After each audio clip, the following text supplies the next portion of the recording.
Hello students, so in continuation to the electrochemical cell which are commercially important, if you notice in those electrochemical cell, I told you we have different classes. Commercially important cells I am talking, जिसमें हमने आपसे पहले primary cell को discuss किया which cannot be recharged again, so cannot be reused again. So in previous video we discussed about such primary cells. Now today I am just going to discuss with you about secondary cell. मैं आपसे secondary cell को discuss करने जा रहा हूँ. Now when I am talking with you about the secondary cell, so what do we find regarding the secondary cell? What do we observe regarding the secondary cell? तो बच्चों secondary cell as the name tells, they can be reused. After recharging means once this cell is used, if they are consumed, if they are utilized, then they can be recharged and that's why they can be reused also. आप इनको वापस से use भी कर सकते हो, इसलिए इनको नाम दिया सेकेंडरी सेल. और इस सेकेंडरी सेल में एक हम पढ़ेंगे लेड स्टोरेज बैटरी. आप कहेंगे सर पहली बात स्टोरेज क्यों बोला? स्टोरेज इसलिए बोला because it preserve the electrical energy in terms of chemical energy. फिर आप कहेंगे सर बैटरी क्यों बोला, सेल क्यों नहीं बोला? Because cell is single cell having और consisting of one anode and one cathode plates. But when we say battery, how do we get this battery? When we have a combination of such cells in series. जब हमारे पास sales का combination बनता है, not जब आप बोलेंगे single cell one anode one cathode, आप बोलेंगे battery means more than one anode more than one cathode. तो in other sense what do we say? We have a combination of cell, this is called battery. So whenever anybody ask what is battery, तो battery means combination of cell. और आप याद रखेंगे आपसे कोई पूछेगा cell क्या है, तो आप बोलेंगे combination of one anode and one cathode. Remember. So अब आपने यहाँ पर ये लेड स्टोरेज बैटरी को डिस्कस करना है. सबसे पहले आप इसका स्ट्रक्चर देख लीजिए. जैसे मैंने आपको प्रीवियस वीडियो में बताया था बच्चों, सबसे ईजीएस्ट वे होता है आप डिस्क्रिप्शन लिख रहे हैं, पेज भर रहे हैं, no use of no use it is. आपके पास ये सब कुछ डिटेल्स हैं. अब समझिए आप, सबसे पहले आपके पास इसका स्ट्रक्चर आपने एक्सप्लेन करना है. बनाओ स्ट्रक्चर और उसके एनोड कैथोड और इलेक्ट्रोलाइट मेंशन कर दो. लो जी, स्ट्रक्चर कवर हो गया. अब इस स्ट्रक्चर में क्या है? स्ट्रक्चर जब आप एक्सप्लेन करें तो डायग्राम जरूर ड्रॉ करें, काफ़ी कुछ तो आपको यही हेल्प कर जाता है. तो हम नोटिस क्या करते हैं, सबसे पहले in this lead storage battery we have a battery case. आप में से किन किन बच्चों ने लेड स्टोरेज बैटरी देखी है? लगभग सब ने देखी है. इन्वर्टर की battery that is lead storage battery.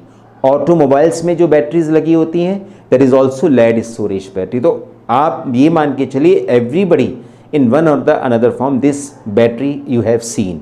आपने नोटिस किया होगा जैसे इन्वर्टर की बैटरी होती है या इन ऑटोमोबाइल्स में जो बैटरी होती है, इनका जो केस होता है ब्लैक कलर का होता है, कोई मेटल नहीं होता. This is battery case and this is made up of vulcanised rubber. ये रबड़ से बना है और ये रबड़ वल्केनाइज्ड होती है.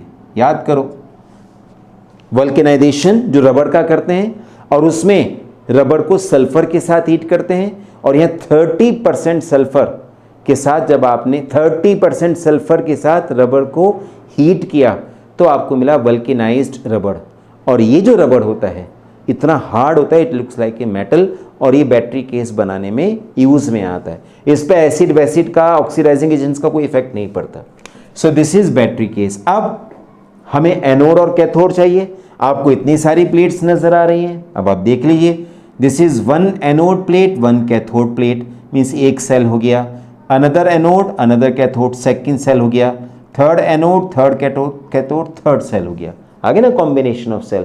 And they are separated either by fibre glass और glass fibre you can say, और by wooden. These they are separated from each other. Sections बन जाते हैं. और शायद आपने कभी देखा भी हो, जो इन्वर्टर की बैटरी होती है उसमें सेक्शंस ऊपर से नजर आते हैं. बोलते हैं कि ये वाला सेल, उसमें नट्स लगे होते हैं, उसको खोल के आप हर सेल में पानी चेक करते भी हो. बताएंगे पानी क्यों डालते हैं भी हम. तो ये आपके पास, so this is combination of cell one cell, second cell, third cell. अब सेल है, बैटरी की बात कर रहा हूं, ये सभी प्लेट्स एक साथ होंगी, तो हमने बोला ये प्लेट्स हैं lead plates. Either you say these are lead plates or you can call them as lead grid. Lead grid, ये ग्रिड टर्म क्या है? ग्रिड का अर्थ होता है आपने मेटल का एक चैम्बर बना दिया और उस मेटल के चैम्बर में पोर्स हैं जिससे इलेक्ट्रोलाइट उसके इन एंड आउट हो सकता है, ये ग्रिड कहलाता है। एक छोटा सा चैम्बर, एक सिलिंड्रिकल चैम्बर जिसमें पोर्स होंगे जिसके थ्रू मेटल अंदर बाहर हो सकेगा। So this is lead grid filled with spongy lead, powdered lead, जिससे उस पर आसानी से एक्शन हो सके। तो these are either lead plates और these are lead grid filled with lead metal, spongy lead metal. Now these are cathode plates 1 2 3। इनको मैंने इसलिए इसके आसानी से समझने के लिए, जैसे आपको याद रहे, मैंने इसको अलग अलग तरीके से शो किया। So these are 3 cathode plates. ये क्या है? ये भी पहले एक लेड ग्रिड बनेगा, मीन्स लेड का चैम्बर बनेगा जिसमें पोर्स होंगे and it is filled with lead oxide, PbO2 से इसको हमने फिलअप किया। ये कैथोड प्लेट है and these plates are dipped in a common electrolyte solution that is H2SO4, जिसकी कंसंट्रेशन 38% बाई मास होती है। सॉल्यूशन में पढ़ा आपने 38% बाई मास का मालूम अर्थ क्या है? कि अगर 100 ग्राम सॉल्यूशन लोगे उसमें 38 ग्राम 38 ग्राम H2SO4 होगा और बाकी जो बचा 62 ग्राम वो आपके पास वाटर होगा। मीन्स इसमें जो H2SO4 आपने फिलअप किया वो सॉल्यूशन कैसे बनाया? आपने 38 ग्राम तो H2SO4 लिया, 62 ग्राम वाटर लिया, मिक्स किया, 100 ग्राम सॉल्यूशन, इस हिसाब से सॉल्यूशन बना करके आपने इसमें फिलअप किया। एक रेशियो बताया मैंने, ये मत समझना कि 100 ग्राम ही सॉल्यूशन फिलअप किया है, वो तो रेशियो बताया मैंने आपको। और इसकी डेंसिटी होती है 1.3 ग्राम पर centimetre cube. This is the density of H2SO4 solution. तो आपसे स्ट्रक्चर पढ़ रहे हो ना, डायग्राम बना दिया आपने, बस अब आप एनोड, कैथोड, इलेक्ट्रोलाइट मेंशन करो। एनोड क्या हुआ? लेड प्लेट और lead grid filled with spongy lead, ये तो हो गया आपका एनोड। कोई पूछेगा कैथोड प्लेट बताओ, आप बोलेंगे lead grid filled with PbO2। फिर आप बोलेंगे सर इलेक्ट्रोलाइट, इलेक्ट्रोलाइट है H2SO4 solution whose concentration is 38% by mass and density is 1.3 ग्राम पर सेंटीमीटर क्यूब। ये H2SO4 सॉल्यूशन है। ये आपके पास आपने तीनों मेंशन किया, you mention anode, you mention cathode and you mention electrolyte. अब ये सेल ने स्ट्रक्चर हो गया, अब आपने इसकी वर्किंग बतानी है कि हाउ दिस सेल वर्क। भैया वर्किंग देखनी है तो बेस्ट है आप इसकी रिएक्शन देख लो कि क्या रिएक्शन चल रही है। एनोड पे क्या होगा? ऑक्सीडेशन। कैथोड पे क्या चलेगा? रिडक्शन। वही चलेगा आपके पास यहां पर। तो यहां I just mention some cell reactions here. और जब सेल वर्क करेगा बताते हैं अभी आपको, पहले सेल की वर्किंग सीखो। आपके पास इलेक्ट्रोलाइट है H2SO4, हम ऐसा मानते हैं, और जो कि बट नेचुरल यार, H2SO4 एक इलेक्ट्रोलाइट है तो अपने आयंस में तो डिसोसिएट होगा ना। ये means this H2SO4 is dissociated into H ions and sulphate ion. ये तो हमने 2 इसलिए मेंशन किया जिससे हमारी सभी इक्वेशंस बैलेंस हो जाएं। अदरवाइज आप ये मान करके चलो the complete H2SO4 will be dissociated into its ions. ये तो एक इक्वेशन बैलेंस करने के लिए हमने 2 ले लिया, ये मतलब नहीं है कि ये ऐसे ब्रेक होगा। अब एनोड पे बात करते हैं। एनोड, एनोड है लेड प्लेट्स और lead grid with filled with spongy lead. ये लेड एक्शन में आएगा, ये लेड प्लेट सेक्शन में आएंगी। एंड हाउ एनोड बोला ना आपने, तो this lead oxidises, lead releases 2 electron and form Pb di positive ion. Lead releases 2 electron and form Pb di positive ion. ये इन एनोड प्लेट्स पे रिएक्शन चल रहा है। So at anode lead releases 2 electron form Pb di positive ion. Ion बना बच्चों, ion will move immediately into the solution. Solution में sulphate ion पड़ा है, नेगेटिव आयन, तो लेड आयन सॉल्यूशन में आया, सल्फेट से रिएक्शन किया and it forms PbSO4। It is the reaction which is going on at anode. Lead releases electron, form Pb di positive ion and Pb di positive ion immediately reacts with sulfate ion to form PbSO4। और एक मजे की बात बताते हैं आपको, ये जो PbSO4 है ये उस लेड प्लेट पे ही स्टिक हो जाएगा। ये वहीं डिपॉजिट हो जाएगा। इसका एक बहुत बड़ा एडवांटेज मिलने वाला है आपको।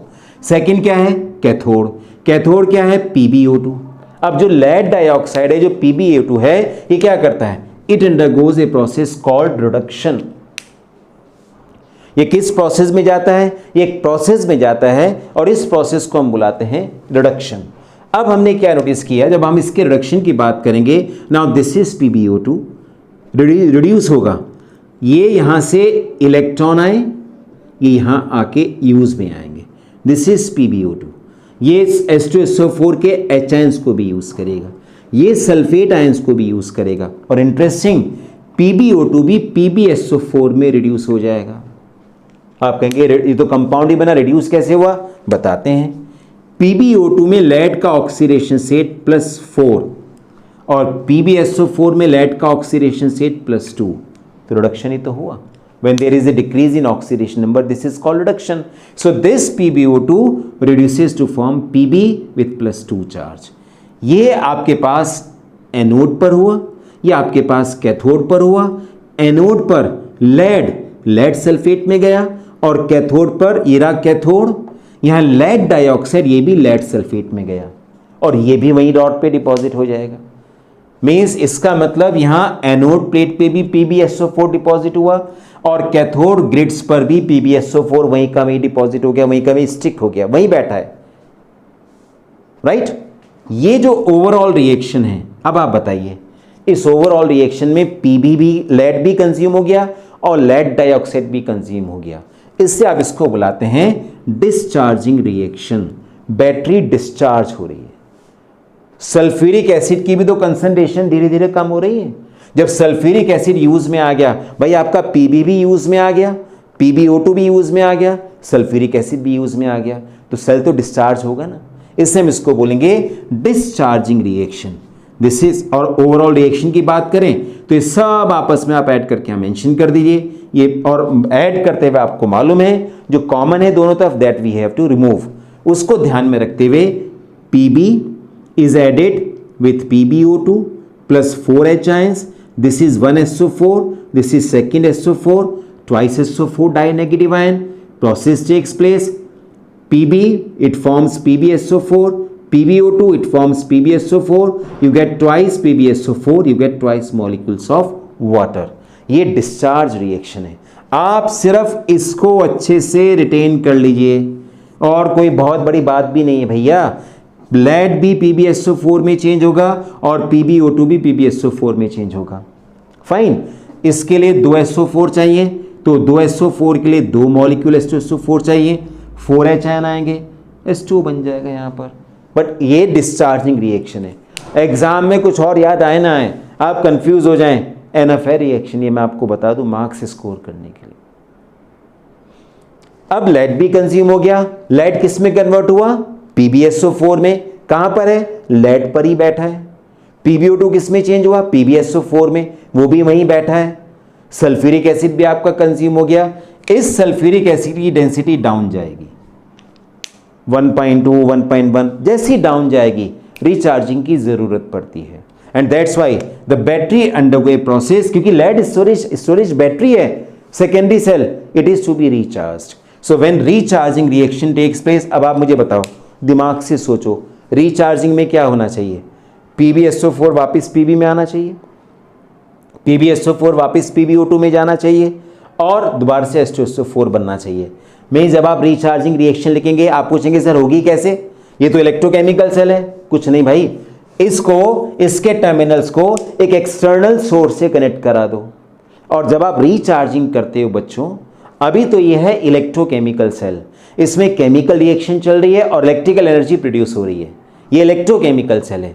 जैसे आपने इस बैटरी को एक एक्सटर्नल सोर्स से कनेक्ट किया, as and when you connected with external source of electricity, you supply a current of greater voltage, greater to what? Greater than it provides. या मैं आपको बता दूं, ये 6 वोल्ट की बैटरी है। क्यों? ये जो एक, इसमें 3 सेल हैं, 1 2 3, इसमें एक सेल 2 वोल्ट का करंट प्रोड्यूस करता है, तो 6 वोल्ट की बैटरी है। तो आप इसको एक एक्सटर्नल सोर्स से कनेक्ट करो जो ज्यादा वोल्ट की करंट आपको दे रहा है, प्रोसेस वापस चली जाएगी। और इतना आसान है, ये डिस्चार्ज है ना, रीचार्जिंग रिएक्शन इसको इन्वर्ट करके लिख दो। कैसे? Twice PbSO4 twice H2O। समझो, रटो नहीं। मैंने बोला था ना PbSO4 PB में जाना चाहिए, बस इसको इन्वर्स करके लिख दो। Twice PbSO4 twice H2O gives PB, PbO2 H ions SO4 ion, खत्म बात। ये प्रोसेस चलती। और देखो लिखा है इंपॉर्टेंट बढ़िया कि रिवर्स हो क्यों जाती है रिएक्शन, क्योंकि भैया मैंने बोला था PbSO4 भी PB पर डिपॉजिट है और PbSO4 PbO2 पर डिपॉजिट है। जब PbSO4 when it is deposited, when it is present at the electrode, so when current will flow in opposite direction, it will undergo the process. That's why this recharging takes place. That's why this reverse reaction can takes place. हाँ, इतना जरूर है, आपने notice किया होगा कि time to time in this lead storage battery we add some water. आपका question हो सकता है why do we add some water? बेटे ये जो लेड और लेड डाइऑक्साइड्स होते हैं, what they do, this lead और lead dioxide they causes basically lead, it causes hydrolysis of water. No when I say hydrolysis of water, water जो बना वो हाइड्रोलाइज होकर के हाइड्रोजन ऑक्सीजन में चेंज हो जाता है, तो आपका वाटर तो कंज्यूम हो रहा है वहां पर, तो आपने नोटिस किया होगा कि उसका वॉल्यूम डाउन चला जाता है। तो उसका लेवल प्रॉपर लाने के लिए again we add distil water. और वाटर क्यों नहीं डालते? Because if other normal water is added it carries many minerals with it. आप एक टैप वाटर ऐड करेंगे तो बहुत सारे मिनरल्स आ जाएंगे, तो इन प्रोसेस को भी डिस्टर्ब करेगा। That's why we add distil water. तो आई रिपीट, डिस्टिल वाटर इसलिए ऐड होता है कि during this process at lead plates, lead hydrolyses और breaks the water to hydrogen and oxygen, तो वाटर का लेवल डाउन जाएगा। तो सॉल्यूशन का लेवल वापस लाने के लिए जिससे प्लेट्स पूरी तरीके से डिप रहे, we use to add water and we use to add distil water. This is about lead storage battery. As we discussed about the lead storage cell, which is a secondary cell. In fact, we talked about it was a battery because it was a combination of cell. Now we have another secondary cell which is called nickel cadmium cell. It has longer life than the lead storage battery. Fine. Use कहाँ आता है ये? Calculators में use में आ रहा है निकल cadmium cell. और कहाँ यूज़ में आता है? कोल माइनर्स देखे आप लोगों ने, जो कोल माइंस में जाते हैं, उनके एक हेडलाइट लगी रहती है उनके हेलमेट्स में, क्योंकि एक लॉन्गर लाइफ चाहिए हमको, तो वहाँ इस निकल कैडमियम बैटरीज़ का इस्तेमाल होता है। तो कैलकुलेटर्स में, मतलब मैं कुछ ऐसे एग्जांपल्स बता रहा हूँ जहाँ हम इनको यूज़ कर रहे हैं, क्योंकि इनकी लॉन्गर लाइफ है। करंट देता है 1.4 वोल्ट की। ये बैटरी नहीं है, ये सेल है। इट वाज बैटरी मीन्स उसमें तो लेड स्टोरेज में एक ही सिस्टम में बहुत सारे सेल्स थे। आपने इसको बैटरी बना सकते हो, लेकिन सेल्स आपको अटैच करने पड़ेंगे अलग अलग। हम एक सिंगल सेल की बात करेंगे और इसके स्ट्रक्चर को बहुत सिंपलेस्ट वे में समझने के लिए मैंने इसको अपनी तरफ से थोड़ा सा मॉडिफाई किया। And what we have cadmium rod which is going to act as an anode. We have a metal grid. Normally that metal is to be taken which metal is inert. So we have a metal grid and this metal grid is filled with NiO2. metal grid reaction में नहीं जाएगा, NiO2 reaction में जाएगा। Cadmium anode बना और NiO2 निकल oxide अपने आप में कैथोड बना। और आप इलेक्ट्रोलाइट क्या लेके चल रहे हो? You are taking potassium hydroxide as an electrolyte. तो now if you want to tell anode के sir cadmium, cathode metal grid filled with NiO2, ये है बेसिकली कैथोड जो रिएक्शन में इन्वॉल्व होगा। Electrolyte potassium hydroxide solution, this is called electrolyte. Now how the, अब now point is there, मैंने आपसे क्या बताया, मैं इतने सारे सेल आपसे डिस्कस कर चुका हूं। आई एम सेइंग स्ट्रक्चर बनाओ, एनोड कैथोड इलेक्ट्रोलाइट मेंशन करो and write the reaction, that's all. Cell पूरा हो गया, नंबर मिल जाएंगे पूरे आपको। Now when you talking about these cell reactions, now what the cell reactions are going on? As usual, this electrolyte will be dissociated to form potassium ion and OH negative ion. This potassium hydroxide will be dissociated to form potassium ion and OH negative ion. अब क्योंकि cadmium anode है तो क्या reaction चलेगा भैया? Anode पर oxidation होता है। So cadmium oxidizes and when the cadmium oxidizes, cadmium releases 2 electron. From the electrolyte it utilizes OH negative ion and form cadmium hydroxide. Cadmium releases electron, convert it into ions. combines with, now when cadmium will change into ion, will come to the solution, so it will react with OH negative ion and will form cadmium hydroxide. This is oxidation. Here cadmium was with 0 oxidation state, here cadmium is with +2 oxidation state. Now at cathode we have metal grid of inert metal, so NiO2 will take part in reaction. NiO2 reduces, NiO2 nickel dioxide accept electron, utilizes water from the electrolytic solution and form nickel hydroxide. Here nickel dioxide reduces to nickel dihydroxide. How can we say it reduces? Because it accepts electron. Moreover, you check its oxidation state. यहाँ निकल का oxidation state +4 आएगा और यहाँ NiOH whole twice में इसका oxidation state +2. हम सबको मालूम है जब ऑक्सीडेशन नंबर डिक्रीज होता है तो हम उसको रिडक्शन मानते हैं. तो यहाँ nickel dioxide it is reduce to nickel hydroxide. Nickel oxide का निकल हाइड्रोक्साइड में रिडक्शन हुआ. ओवरऑल रिएक्शन आप फिर से इसको डिस्चार्जिंग रिएक्शन बोलेंगे.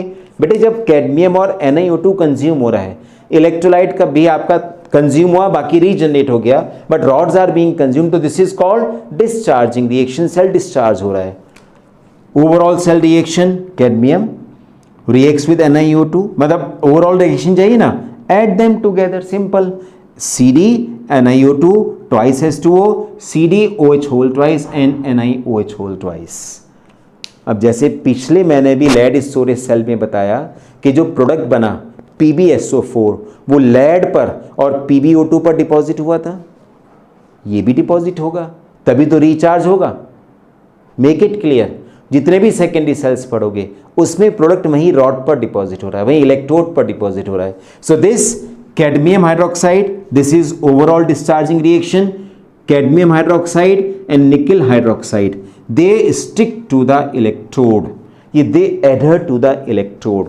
ये वहीं इलेक्ट्रोड पर डिपॉजिट हो जाते हैं.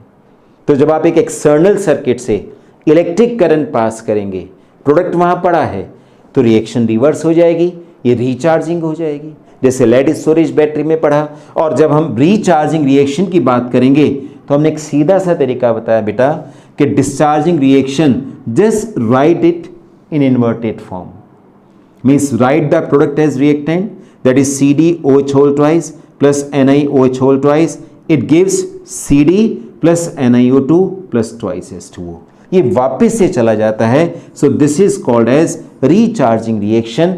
Cell is recharged, but still इसकी एक लॉन्गर लाइफ होती है और कांस्टेंट करंट देगा. इसका कारण है क्योंकि इसका जो इलेक्ट्रोलाइट है OH नेगेटिव आयन एक रिएक्शन में यूज में आया था तो अगली रिएक्शन में प्रोड्यूस हो गया.